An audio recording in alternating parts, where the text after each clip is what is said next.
How's it going, everybody? Welcome back to the Flagrant Talk Sports Podcast.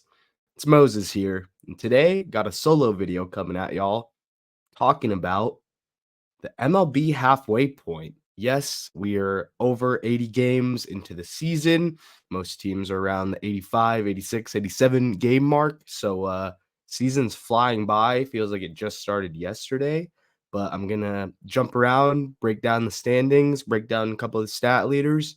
I tried to write a couple notes about every team in there. So everyone's got something to look forward to. But yeah, I'm excited to jump on into it, starting with the National League West. Going back to Zay and I's original predictions video around the first week of the MLB season, we obviously both had the Dodgers leading and winning this division, which they are doing. I personally had the Giants making the playoffs, which injuries suck, but it's life, man. And the Padres have been really locked in, holding that second place spot right now. The Dodgers, 52 and 33. They've been the Dodgers, like everyone expected. Going through a couple injuries, though, recently. First, Yoshinobu Yamamoto goes out with a strained rotator cuff, and we still don't have a timeline on when he's supposed to return. Mookie Betts also was hit by a pitch and fractured his left hand, and he's going to be out for a couple months, which sucks to see as he was having a MVP type season. But there's another guy who is new in the blue and gray, but is a pretty well-known face. Shohei Ohtani is leading the National League in basically every hitting stat. He is third in the MLB in WAR, which WAR is wins above replacement. It's a stat that kind of calculates all the other things in baseball aside from the main stats you see, and kind of tells you how valuable that player is to their team. Shohei is third in the MLB as a DH, meaning he is not receiving any points on the defensive side of the game. So this is all his batting, which is crazy to think about.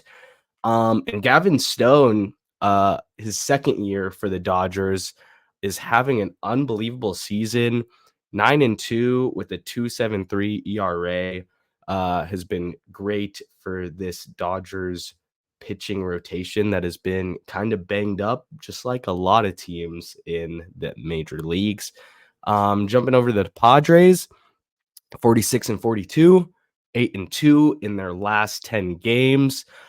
Yuki Matsui, who came out swinging to start the season after being an international free agent signee, he's getting hot again in his last 7 games, 0 earned runs, 6.2 innings pitched, 5 hits, 3 walks, 9 strikeouts. So he's finding his spots again. Offensively, it's been a balanced attack. Jerickson Profar has been a surprise and probably their best all-around guy offensively. Tatis has been playing well. Machado is heating up. So exciting stuff for the Padres. Dylan Cease as well, trade from the White Sox, has been pitching all right. You know, stats are a little bit up, but everyone's been kind of getting shelled in the MLB this season. Jumping over to the Diamondbacks, who are sitting at 41 and 43, middle of the pack as their record shows. Ketel Marte, sorry, I almost said Sterling. Ketel Marte has been leading the way offensively, leading the team in their slash line stats, which would be batting average, on base percentage, and slugging. He's leading the team in all 3 of those. Corbin Carroll is really struggling this year after having an unbelievable rookie season. Baseball rookies, it's kind of weird. He played a little bit 2 years ago, but didn't reach the requirement for games. So last year was his rookie year. Had a great year, but having a sophomore slump, some would say. And Jordan Montgomery, a big free agent signing. There was a lot going on. He was one of the last pitchers to sign free agency. This free agency window, if those of you who remember it, was a little interesting. It took a while for some of these big name guys to get signed. He is really struggling. 6.03 ERA in 13 starts, negative 1.2 WAR, which is the lowest in his career at the moment. And the team as a whole, pitching wise, they are second worst in the MLB in team earned run average. Only the Rockies have a worst team ERA. So Padres got to fix. Diamondbacks really got to fix their pitching. Um, Zay and I both had this team making the playoffs as they are coming off a World Series um, spot. So hopefully they can turn it around. But jumping over to the fourth team in the NL West, the San Francisco Giants, one of my favorites coming into the season. But like I said, injuries suck. Matt Chapman, in his first season with the Giants, luckily hasn't been bit by that injury bug and has been their rock. He's leading the team in slash line stats, like I said earlier, average OBP and slugging. Also homers, RBIs, stolen bases, walks, hits, ABs, you name it. He's probably leading the Giants. He also currently has a 3.1 WAR, which is really good. Tons of injuries. Like I said, lost Jung Ho Lee for the season after tearing his labrum. Still yet to see Robbie Ray in a Giants uniform. He's supposed to be back at some point in the second half of the season. And minor injuries to Blake Snell, Kyle Harrison for the pitching fronts. And as for everyday guys, Mike Yastrzemski and Wilmer Flores and a couple more guys that I'm not going to name. But this team has just been really going through it, trying to stay afloat, a little bit under 500. Their division is unbelievable. Everyone has known this since the start of the season. It's going to be tough, but they definitely have a chance to be this division could be a division where 4 teams make the playoffs. And lastly, the Colorado Rockies, 28-55. Ryan McMahon has really been their only bright spot. He's leading the team in homers, RBIs, and OPS. Their pitching is not good. The rest of the offensive stats aren't that good. It's been a tough go for Colorado. Not going to stay on this for too long, but that's what I got for the NL West. As for the NL Central, this is a division Zay and I really struggled with based on our preseason, early season predictions. We both had the Cubs winning this division, and they are currently in last place. And the team that we had in last place is currently leading the division, and that's the Milwaukee Brewers. They have been unbelievable, 50-34, one of the better records in baseball this season. Bryce Terang in his sophomore season is making huge strides. Him and Wilson Contreras have been leading this offense. Joey Ortiz as well was a big piece in the Corbin Burns trade. Many were worried that the Brewers didn't get too much in return, and you never know because minor league prospects, you might not see them for 4 or 5 years. But Joey Ortiz has been playing well for the Brewers. Solid 2.1 WAR, hitting 275 with 7 bombs, so pretty solid. They're 5th best in the MLB in team batting average. So like I said, it's a full spread attack for the Brewers. And their pitching has even stayed pretty consistent, even though they lost their ace, Corbin Burns. It has just been a kind of happy ending story for the Brewers after people thought, their manager leaving and signing one of the biggest managerial contract in MLB history. Losing Corbin Burns, people kind of thought it was going to be a down year for the Brewers, and they have made people eat crow, and so far leading this National League Central Division. Another team that Zay and I thought was kind of going to struggle because they're a little bit older, St. Louis Cardinals, sitting at 43-40, second in the NL Central. Sonny Gray has been a stud for them. 9-5, 0.99 WHIP, which is walks plus hits per innings pitched. One of the better stats to look at if you're looking at pitchers and what they're doing in a season, as it's basically all on them, man. If you're walking guys, it's on you. If you're giving up hits, it's normally on you unless a blooper happens. But the main thing for me was Sonny Gray, 109 strikeouts in 87.2 innings pitched. Just attacking the zone, attacking hitters, not being afraid of contact. Cardinals have been really good, and this team is another team where it's a spread attack offensively, bunch of different guys leading, bunch of different stats. Sitting third in the National League Central is the Pittsburgh Pirates at 40-43. They started the season very hot, I believe, winning their first 7-8 games. Brian Reynolds is leading this team in almost every offensive stat. He has been unbelievable for the Pirates. Mitch Keller is also having a really good year. It's going to be a tough decision for them if they're going to be buying or if they're going to be selling as we get closer to the trade deadline. Many people thought this division was one of the most wide open divisions in baseball, similar to the AL Central. And they are still right there, a couple games out of a spot. It's going to be interesting to see what direction the Pirates go in. Another team that it's going to be a little bit interesting is the Cincinnati Reds, sitting at fourth place, 39-45. Ellie De La Cruz is starting to heat up with a slash line of 333, 375, and 667 in his last 7 games. Also leading the league in stolen bases by 12 stolen bases. He has 40 on the year already. Jonathan India has been steady for them all year. The worry and the struggle has been their pitching. They're still pretty young. They're still developing.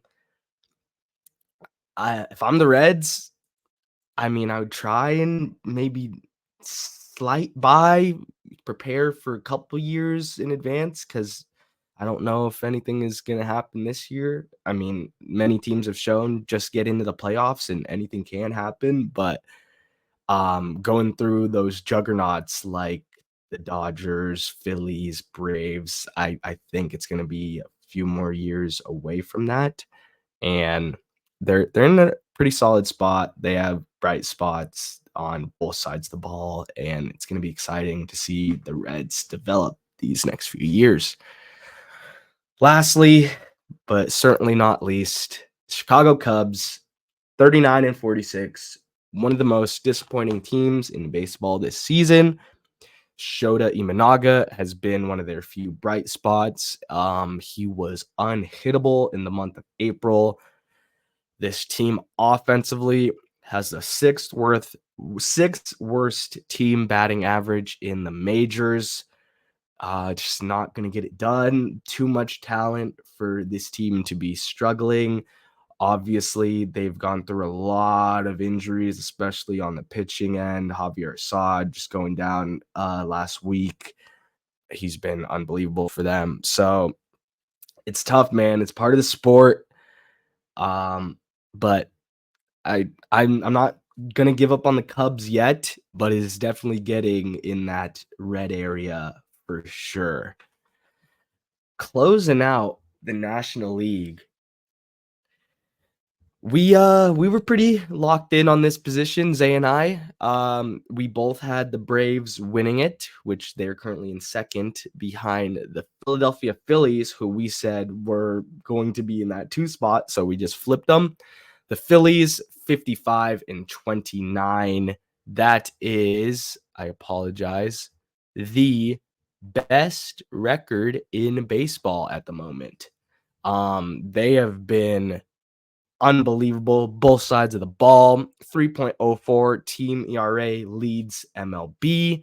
Alec Boehm has been really solid, third in the majors in RBIs with 68.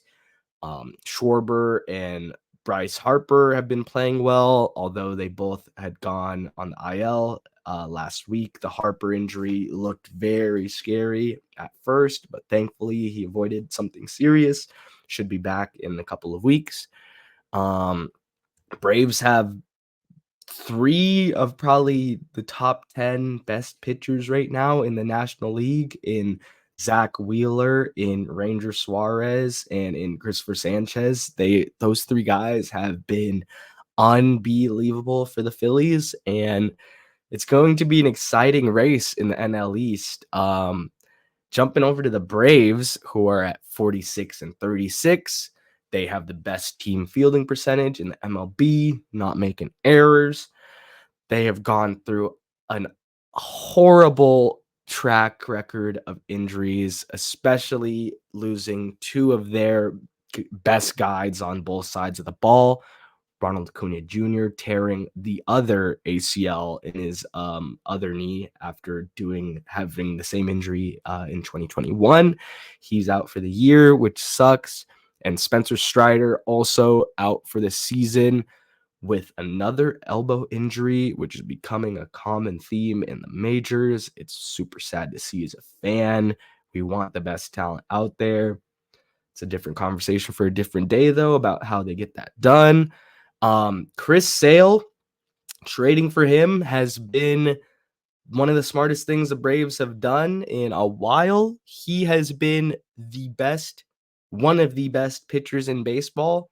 He has the best FIP in baseball, which FIP is fielding independent of pitching. It's similar to ERA, but in a way it takes out the luck factor that ERA can bring. It counts walks, hits, home runs, and it throws it into a big formula and comes out with FIP. But it's one of the more modern day stats that people look at to determine how good a pitcher has been for their team. And Chris Sale is leading the MLB in this. He is 10-3 as well. A plethora of Ks like we're used to seeing, and it's fun to see him back. I said it at the beginning of the season. I love Chris Sale. I hope he does well in Atlanta, and I hope we get to see him healthy. And all three of those things have come to fruition, so can't be too upset there. Third in the NL East, the New York Mets, who are in a very interesting spot. Ownership believes they're a playoff team. I'm sure fans and social media might think otherwise, but this team has definitely shown flashes throughout this half of the season, but they just haven't been able to catch a full stride yet. Pete Alonso, there was little trade rumors going around that he could be moved by the trade deadline. I don't see it happening. I think that would be stupid of the Mets to do.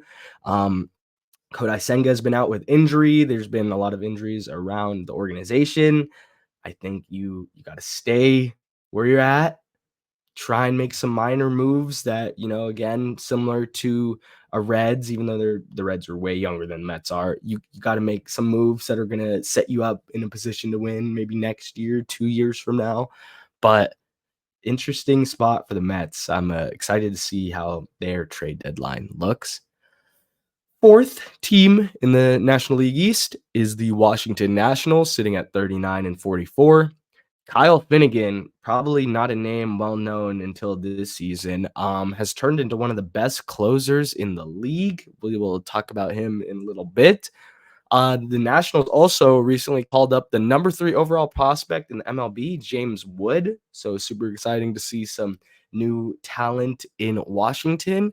Their offense definitely needs the help. The combination of CJ Abrams and Jesse Winker have been leading the charge, but sitting at 39-44, it has not been enough. They're definitely, I would say, overachieving, though. This team has been better than advertised, and if I'm a Nationals fan, I would be very happy with where I'm at so far in the season. Lastly, the Miami Marlins, Jazz Chisholm and Brian De La Cruz have been their 2 best players. Sucks not seeing Sandy Alcantara out there due to another elbow injury, Tommy John surgery. But that's really all I got on the Marlins. That's all I got for the NL. Jump into the AL. The AL West, to be specific. Zay and I both had the Astros winning this division to start the year.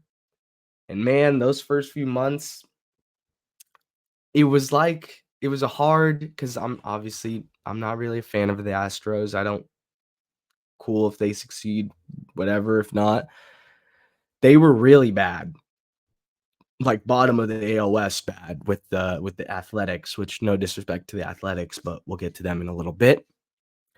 They have really turned things around, the Astros, but before we jump into them, the number 1 team in the AL West, Seattle Mariners, are 47-39, And this is one of the most one-sided baseball teams that I can remember in a long time. They're leading the MLB in 50 in quality starts with 50 as a team. They're second in the MLB in team batting average against. So their pitching has been unbelievable. One of the best rotations in baseball, one of the best bullpens in baseball. On offense, this team is the worst in the MLB in team batting average and strikeouts.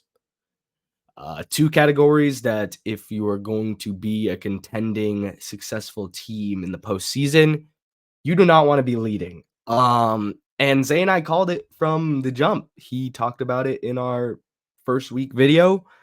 He saw it from a mile away that the Mariners offense was not good enough. They did not spend enough money in the offseason, similar to a team that I will talk about here in a bit. But it's kind of what everyone saw, and it's playing out. They're in first. They're doing great.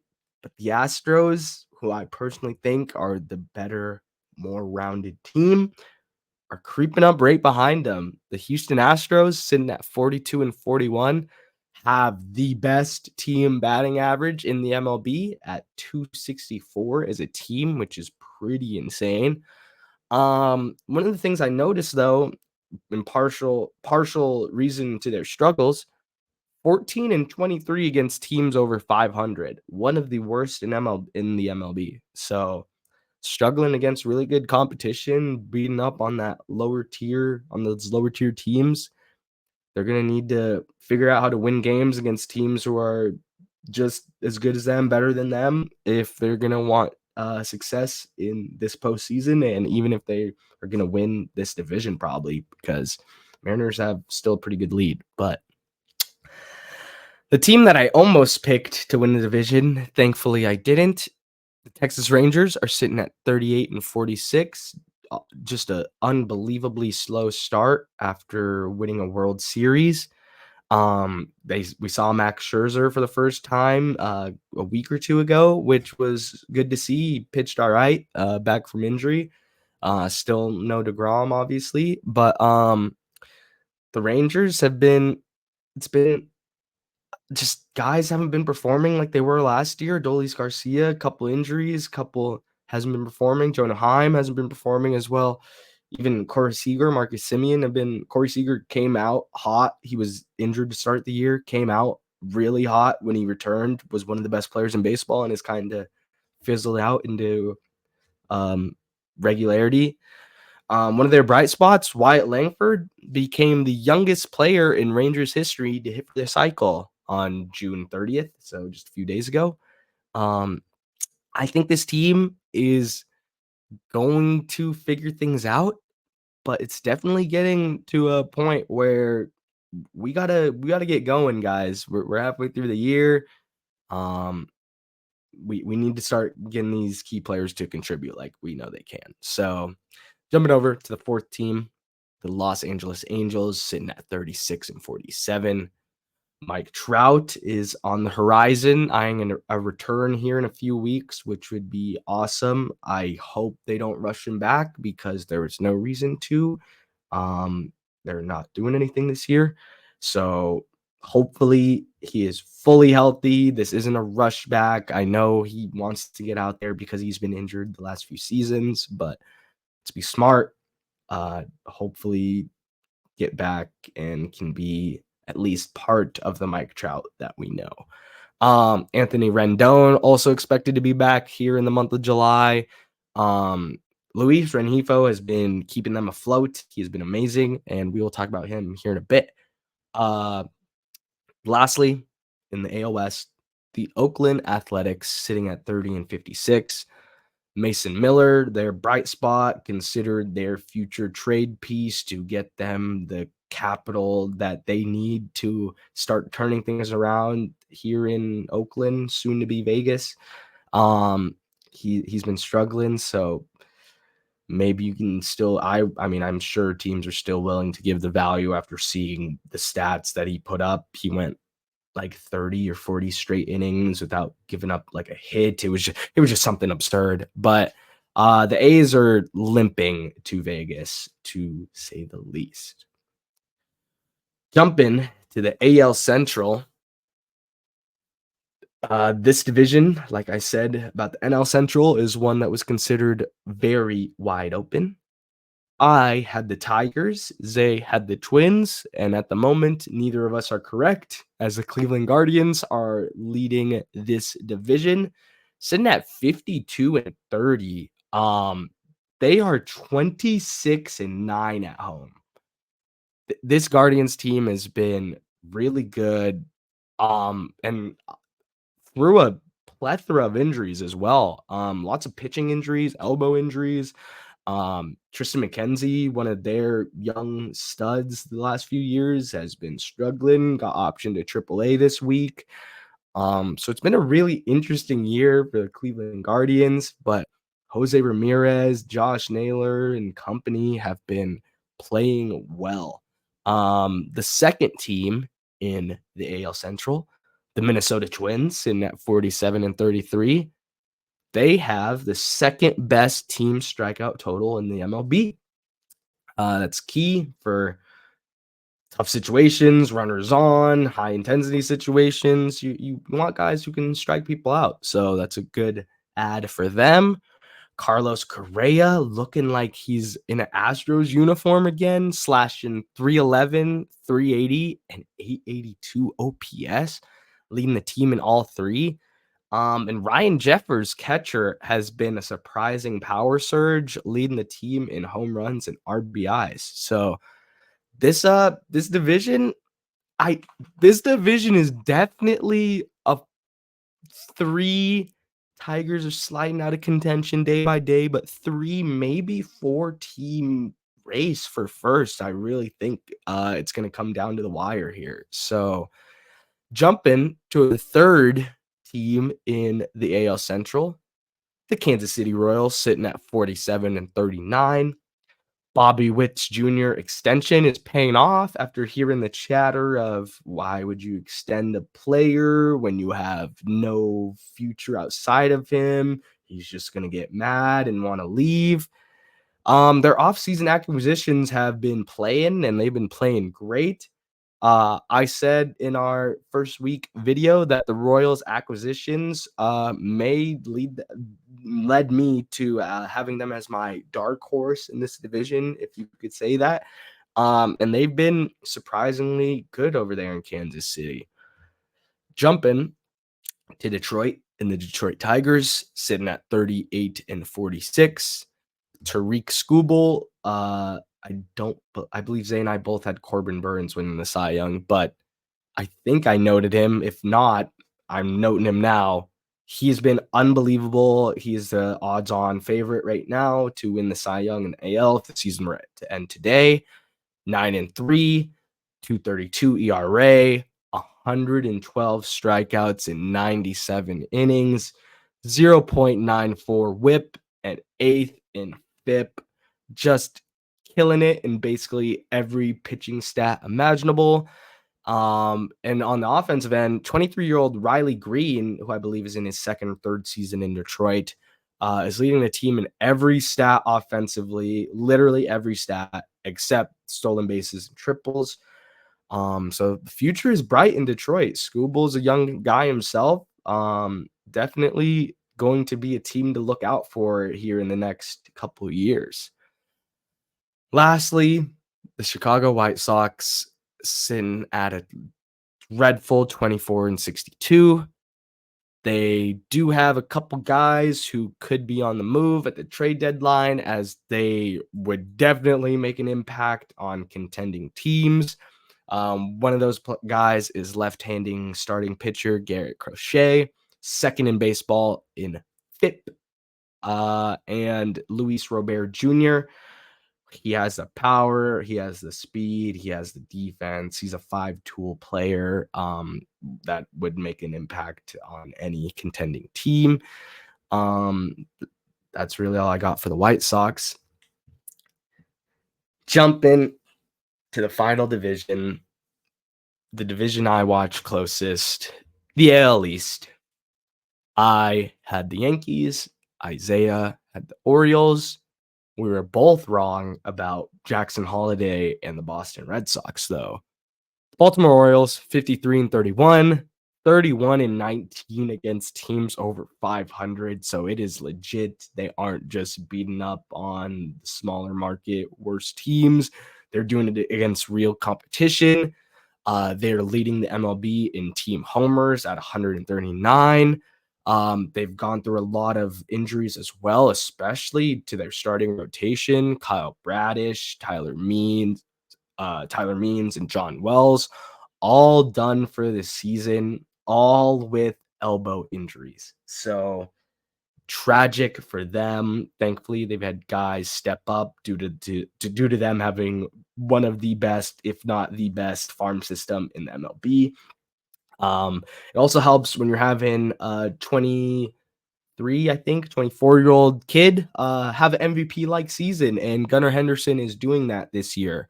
Currently leading the MLB in WAR at 6.1, which is just absurd. Adley Rutschman playing great. Basically 1 through 9, the Orioles, every guy's kind of had their moment this year, and it's been a really fun watch, honestly. Jumping over to the second team, the New York Yankees, 54-32, 32-22 against teams over 500. So right behind the Orioles. Obviously, it helps that they play in the best division in baseball, but it shows that they're doing it against competition, man. Garrett Cole had his first good outing since coming back from injury this past week. They've gone through a couple rough injuries, unfortunately. Giancarlo Stanton is out for a month plus with a hamstring injury. They went through a rough stretch this past week or two where pitching and hitting was held in check, but they have been slowly turning things around. Something I wanted to note that I found in our original MLB video, Zay set an over-under on Juan Soto home runs at 41.5. He's at 20. So Zay, shout out you, my man. You're cooking, brother. Judge, after an awful April, is scorching hot and is second in the MLB in WAR at 6. I originally had his teammate Juan Soto as my MVP favorite. I'm jumping ship. I'm joining Zay because he had Judge. I believe Judge is going to win the MVP this year. He's on an absolute tear. He's basically on track, if not doing better in a lot of the stats he was when he had the record-breaking season last year. So he's just one-upping himself, and it's been a party in New York for the most part. Jumping to my team that I was not expecting to talk to at the 3 spot, the Boston Red Sox, sitting at 44-39. This team has turned a lot of heads. Lots of young impact guys coming up from the minors, getting their shot for a few games due to tons of injuries to Trevor Story, to Vaughn Grisham, to the pitching front, Garrett Whitlock, Nick Pivetta, guys just going down all left and right for the Red Sox, but they have found a way to stay above 500. Jarren Duran needs to be an all-star. He is right behind Shohei Ohtani in WAR, sitting at 4th at 4.6. He's leading MLB in triples. He's just been a total all-around 5-tool stud for the Red Sox, winning us numerous games. Tanner Houck has been amazing. Recently got shelled in his last start, but a lot of top guys have. Like I said, he has the 4th best FIP in baseball. The rotation overall has been great, 2nd best in the MLB in walks allowed. The thing that's going to bite them, and it's been biting them this last few years, worst team fielding percentage in the MLB. Way too many errors. They said they were going to fix it. It has been fixed slightly, but it's still not good enough as it is the worst in the MLB. They're doing other things to make up for that. They're running the bases really well, being really aggressive on the base path, stealing a lot of bags, hitting for power well. But there's definitely some things to clean up if you're the Boston Red Sox. If you want a wild card spot and you've put yourself in the position to seriously chase that, a couple moves and who knows. But jumping to the fourth team in the Tampa Bay Rays, 42-42, rated at 500. Isaac Paredes has been a stud this season, leading the team in the slash line stats.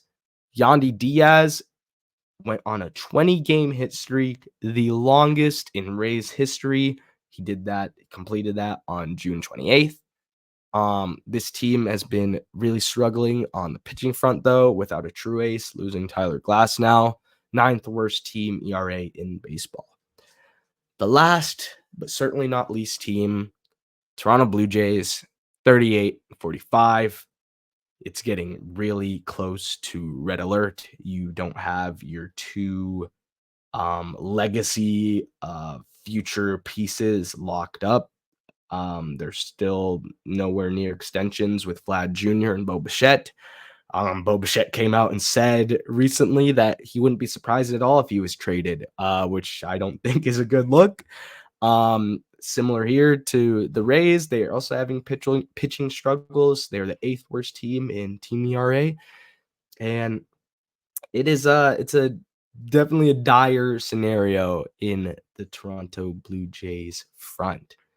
Those are all the teams basically with a couple notes, and then I just wanted to give y'all the stats leaders, starting with hitting stats. In average, Luis Rengifo of the Los Angeles Angels is hitting .317, putting him at the 1 spot. Shohei Ohtani and Aaron Judge are hitting .316, tied for 2nd. Luis Arias and Jerkson Profar, teammates of the San Diego Padres, are both hitting .314 to put them at 4. And Bobby Witt Jr. for the Royals, batting .312, is in the 6th spot. Hits, Luis Arias leading with 111, Bobby Witt second at 107, Jose Altuve of the Houston Astros at 103, Shohei Ohtani in LA killing it, 102nd in hits, 5th in the MLB in RBIs as well with 62, and Jarren Duran rounding it out at 5th, 99 hits. Home run leaders, Aaron Judge at 31. He's also leading the MLB in RBIs with 82. Tied for 2nd is Gunnar Henderson and Shohei Ohtani, both sitting at 26. Jose Ramirez having a great year, like I said, in Cleveland, hitting 23 bombs so far, 2nd in the MLB in RBIs with 76. Anthony Santander is 5th for the Orioles, showing a lot of power this season with 22. And Marcell Ozuna for the Atlanta Braves at 21 homers is 6th. 4th in the MLB in RBIs at 67. OPS, Aaron Judge with the ridiculous 1144 OPS, just stupid numbers. Ohtani, 1034 OPS. Soto, 1005 OPS. Gunnar Henderson, 988 OPS. And Bryce Harper for the Phillies, 981. Earned average leaders, switching over to pitching. Seth Lugo of the Royals, who is also leading the league in wins at 11, has a 2.17 ERA, leading the league. One of those signings for the Royals that is panning out. Ranger Suarez for the Phillies at 2.27, having an unbelievable season. Corbin Burns, Zay and I's Cy Young favorite out east, 2.28 ERA. Tariq Skubal, the odds-on favorite at the moment, right behind him at 2.32. And Christopher Sanchez rounding it out at the 5, 2.41 earned run average. Strikeout leaders, Garrett Crochet for the White Sox, 141 strikeouts. I'm telling you, a contender would really like a lefty who can strike guys out in big spots on their team. Tyler Glasnow finally being mentioned, 136 strikeouts. Cole Reagans, the young pitcher, lefty, I believe, for the Royals, 126 strikeouts. Dylan Cease for the Padres, coming over from the White Sox for his first season. Diego, 125 strikeouts. Freddie Peralta for the Brewers, 120 strikeouts. And Chris Sale rounded out at 6 with 118. Batting average against, Ronel Blanco, Astros, .171. just filthy, threw a no-hitter earlier this season. Tyler Glasnow, 0.186. Zach Wheeler, 0.193. Logan Gilbert, 0.195. Garrett Crochet, 0.198, rounding it out. Lastly, saves leaders. Ryan Helsley for the Cardinals has been shutting it down all season, 30 saves on the year. Emmanuel Clase is in the 2 spot for the Guardians with 25. Kyle Finnegan, like I mentioned earlier, turning into the one of the best closers in Major League Baseball, is third with 22 for the Nationals. And Raisel Iglesias and Robert Suarez rounded out in 4th, tied with 20 for the Braves and Padres, respectively. So that's the video. That is what I got for you guys. Thank you for tuning in. Let me know your thoughts in the comments. Let me know what moves you want your team to make. Let me know how you're feeling about your team's first half. And stay tuned. Zay's got a nice video coming out later in the week. So thank you for joining. And before I almost forgot. Song of the pod. I did forget because I don't have a song. But I'll go with 4x4 by Don Toliver. Really good song. If you haven't heard it, off of his new album, Hardstone Psycho. I'm just a big Don guy. One of the better songs on the album, I think. If you haven't listened, go tune in. Now, ladies and gentlemen, thank you so much for tuning in. We appreciate it. And we'll see y'all in the next video. Later, everybody.